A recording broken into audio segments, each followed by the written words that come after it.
On Trends today, and a big congratulations for a Jollof masterpiece as Hilda Baci successfully completes Guinness World Record attempt. In a new dawn for fuel supply, Dangote Refinery begins direct PMS distribution. And the soaring cost of protein, FCT residents lament unaffordable meat and fish in the city. Tragedy in Taraba as a student found dead and questions remain. The legal battle for Nnamdi Kanu court hearing set for today. Hello, it's a new week and thank you for being a part of today's episode of Trends with LJE, where we dissect leadership, economic and justice issues in Nigeria, Africa and the globe. Joining me today is a special panel whom I shall be introducing after the break. Do stay. What are we saying?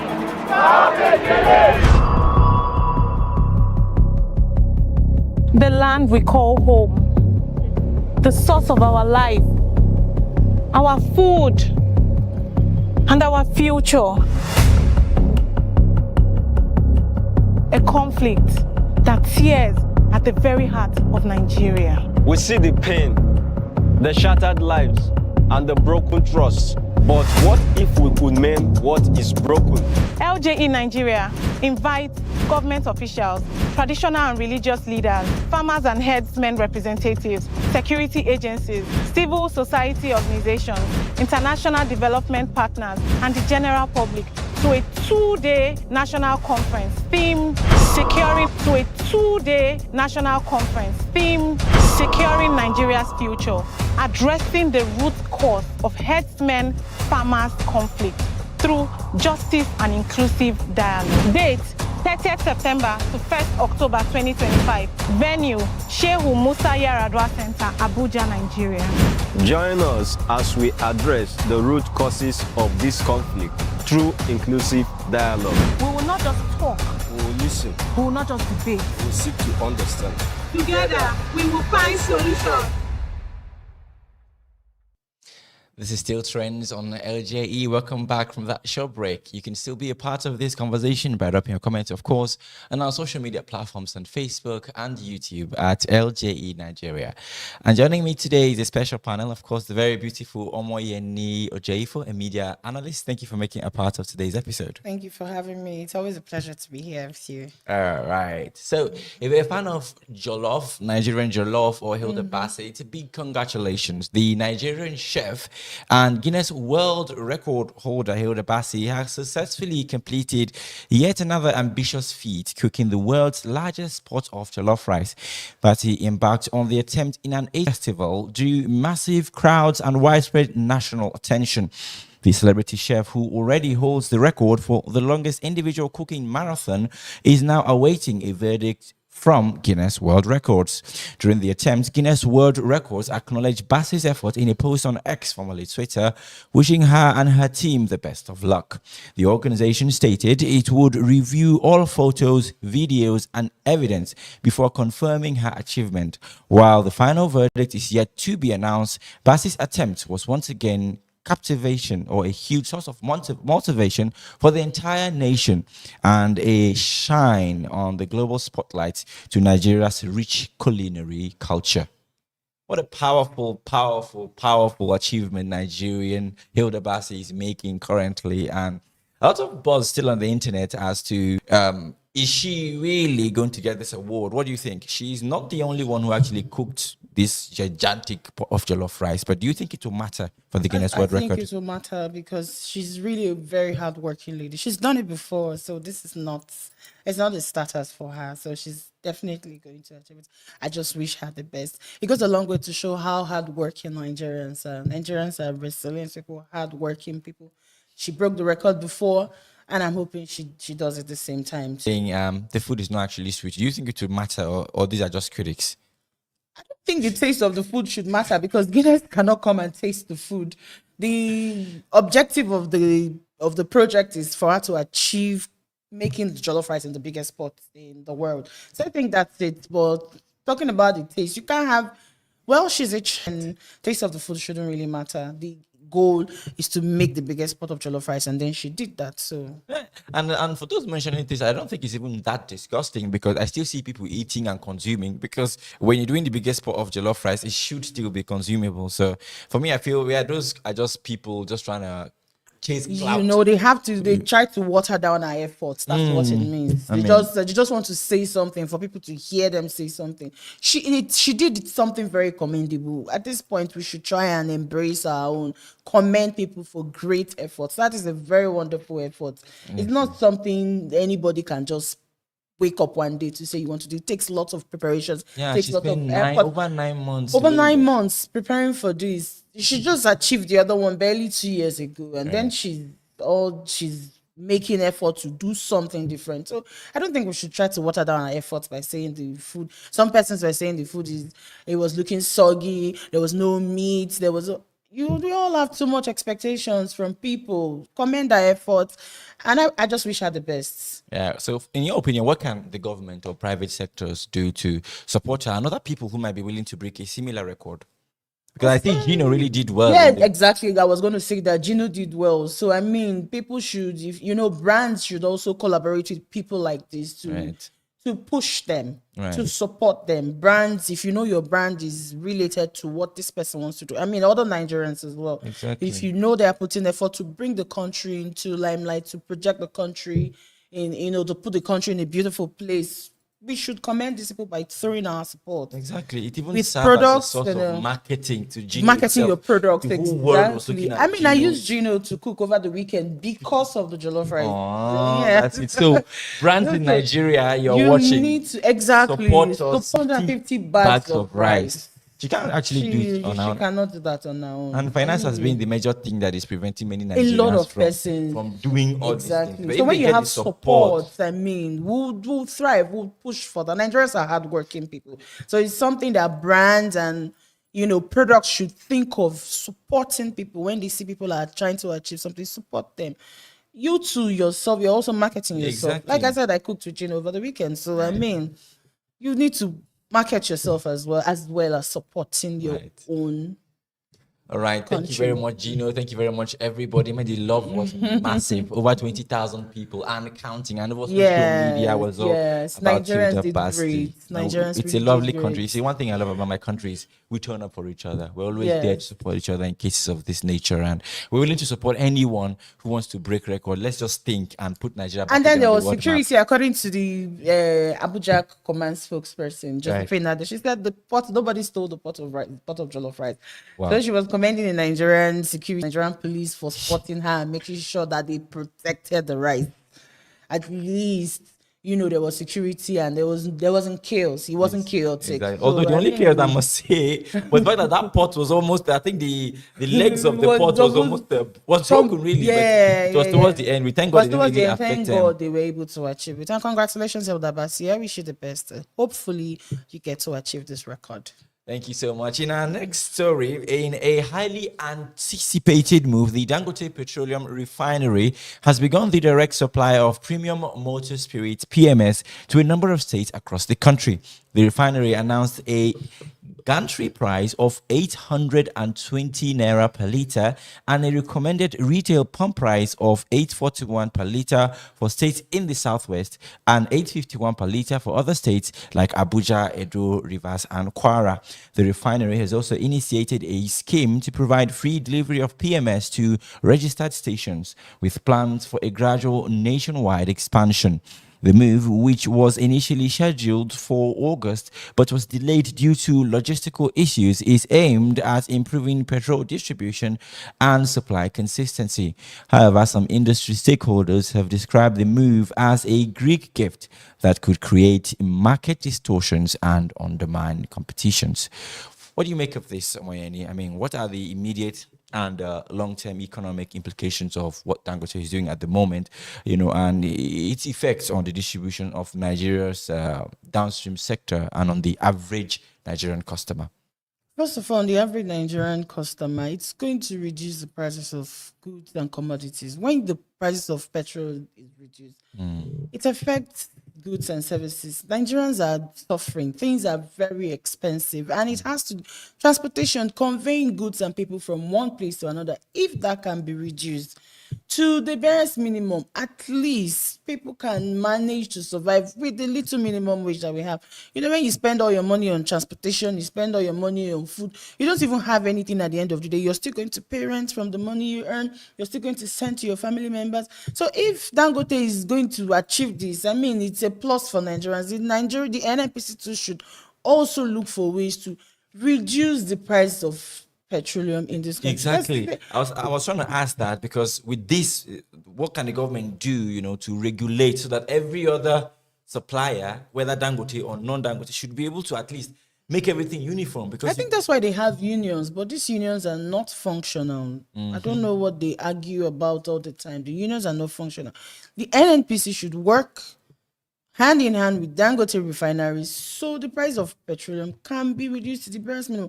They all should work in synergy. When they work in synergy, Nigerians could be able to enjoy the benefits of cheap commodities, cheap prices of things, because that's the layman doesn't care about what the government does. The average man is thinking about how the prices of food can be reduced, the price of transportation can be reduced. That's what we care about. People are not even really particular about government policies. Just this one, transportation. Reduce it. Reduce the price of petroleum, and every other sector is going to be affected.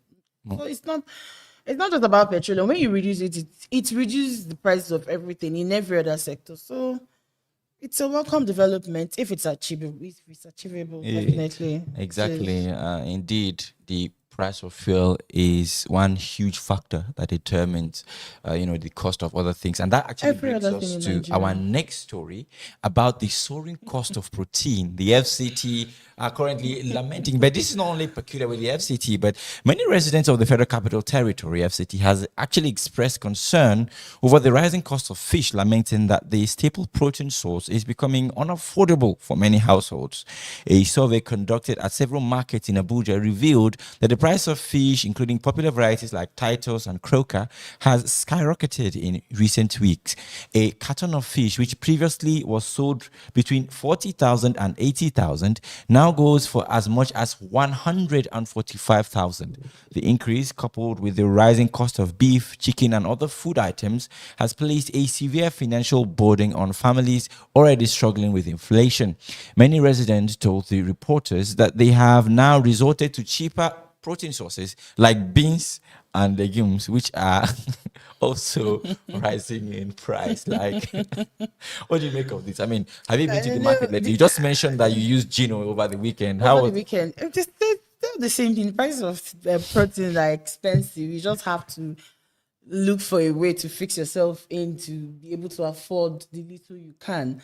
These are the issues. We're talking about reduction of petroleum prices. When it is reduced, prices of things in the market will reduce. A Nigerian nutritionist over the weekend said Nigerians should start adopting insects and termites, millipedes as means of protein, since how about which one, even meat if and you meant that fish it won't even get are more expensive, the same millipede, but how terrible it's is so such a suggestion? pathetic, so painful that someone would say that, someone would suggest that, and you say you're a nutritionist, you're suggesting, okay, maybe those things are proteinous. So you're telling us that we as Nigerians, we can no longer afford the things that we know we've grown with over time. We cannot afford your body already acclimatized. We were used to this and we are acclimatized with it. You're telling us we should start eating crayfish, termites, millipedes as protein. That's peculiar with What the have Chinese they narrowed people. us down to? It's a sad situation. It's really pathetic. Some people cook without protein. These days it's about having something to fill your stomach, not even having something that would be satisfying enough. It's just something that you have in your stomach, so you know that you've eaten something. Nigeria has deteriorated to that point. Our government is not doing anything yet. People are advising us to start eating termites, millipedes, and bugs. Honestly, It's a pity. and this would have a very huge effect on lifespan. You a discover that pity. the modern Nigerian man doesn't last 100 to even 200 years as the past, when you could actually go into the forest and get yourself a protein. It could be an antelope or whatever it is. Those things are not even in our forest Now anymore. They don't even have what we eat to survive. Deforestation is They're massive. not there. We don't even have those bush animals anymore. They don't even survive. They don't have what to feed on. The average human being, we've not finished eating. What would our animals eat? I mean, so it's really a sad situation for Nigerians. I just hope we get it right at some point. Thank you so much. In our next story, which is quite a tragic one, in an unsettling development, a 100-level student of Taraba State University, Jalingo, identified as Comfort Jintop, was on Friday found dead in her boyfriend's apartment. The incident, which has sparked suspicion, occurred in a compound with tenants who already reported abandoned the house immediately after the discovery of Comfort, who was a mass communication student, and her body was found lifeless with empty bottles of alcohol beside the bed. The Taraba State Police Command has confirmed the development and stated that efforts are underway to track down the boyfriend, Emmanuel Shatta, and other fleeing tenants to unravel the cause of her death.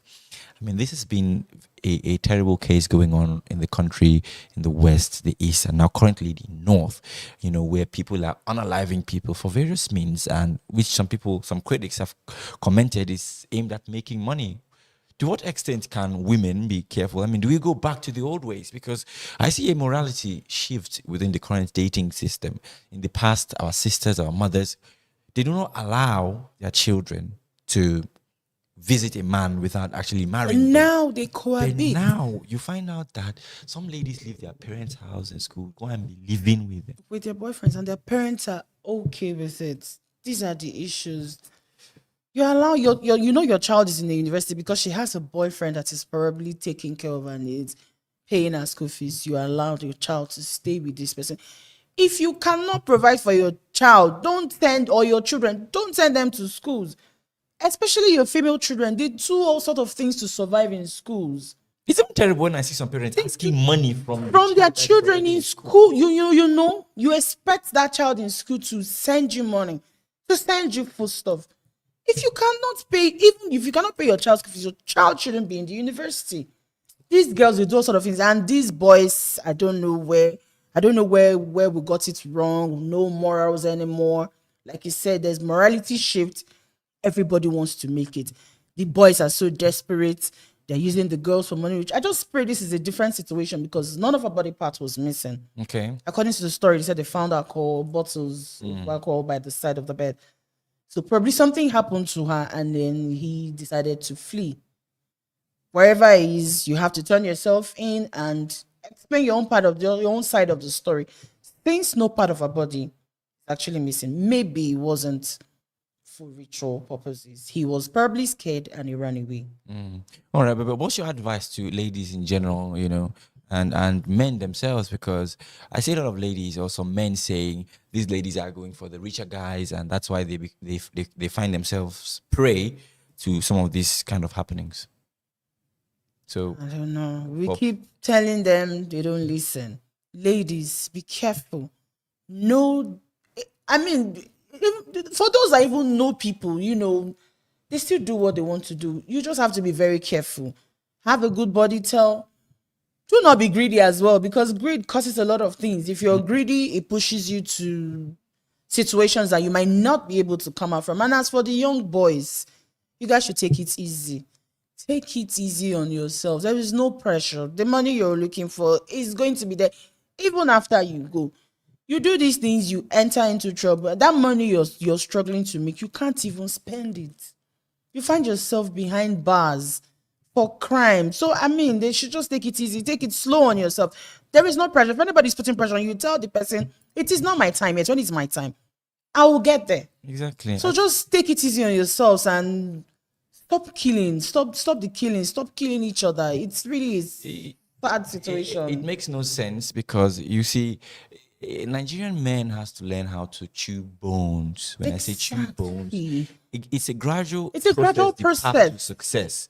But you find young people, some of them 18, 17, 19, going into all kinds of crime just to actually make money, just to be that there. level. unnecessary feeling pressure over maybe trying to win a Peer lady pressure, over, or basically. just live a kind of life that people who has actually chewed bone or gone through the process, Going through the process, well, you want to be, you want to just you be want there to be with there them with them. instantly. You discover that the Nigerian youth may actually be a very big problem, because if you compare us with our European counterparts, inventions, people are inventing phones, robotics, and other things. No, we're not good at that. But I do understand that the government is not giving that enabling environment, but still, Nigerian youths could still do better. When last did you hear that a young man invented something? You know, people are just looking for how to just make the money, just get the They money. just want to go to the make money. biggest clubs, and these monies, they're not even using it maybe to turn back into their Just businesses. They to just go to the club, spend then money on women, spend money on women, and the buy money is flashy gone, cars. and they still start looking for another They one. look. It's never enough. It's never enough. They keep looking for more money. It's never enough. Well, should let's even take look it at the easy. security agencies, because how do you think security agencies can actually come in to avoid all these, cases of incidents happening within and outside the country?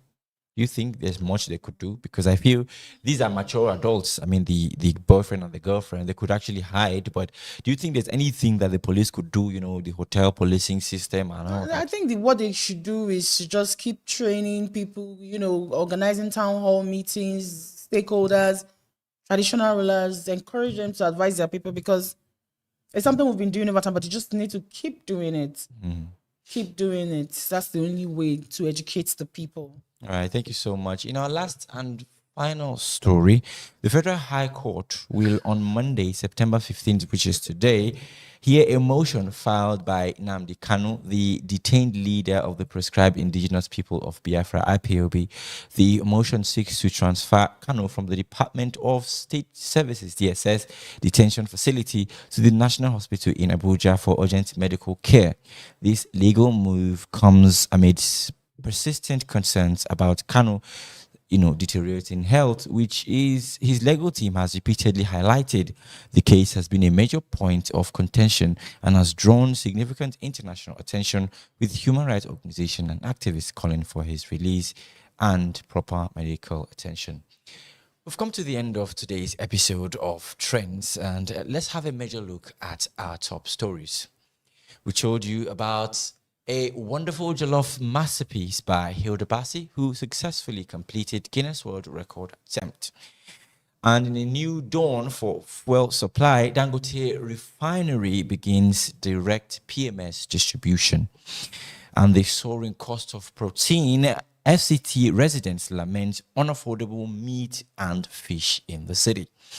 Tragedy struck in Taraba as a student found dead, and questions remain. And our final story, the legal battle for Nnamdi Kanu and the court hearing set for today. Thank you for being a part of today's episode. And of course, thank you, Omoyeni Ojefu, our beautiful media analyst, for being a part of today's episode. Thank you very much, Ma. All right. So don't forget, you can drop your comments on our social media platform, and you can be a part of the national conference by visiting our website on www.ljenigeria.org/con2025. Do stay safe. I'm Mohammed Enel Saleh. Enjoy the rest of the week. See you on Wednesday.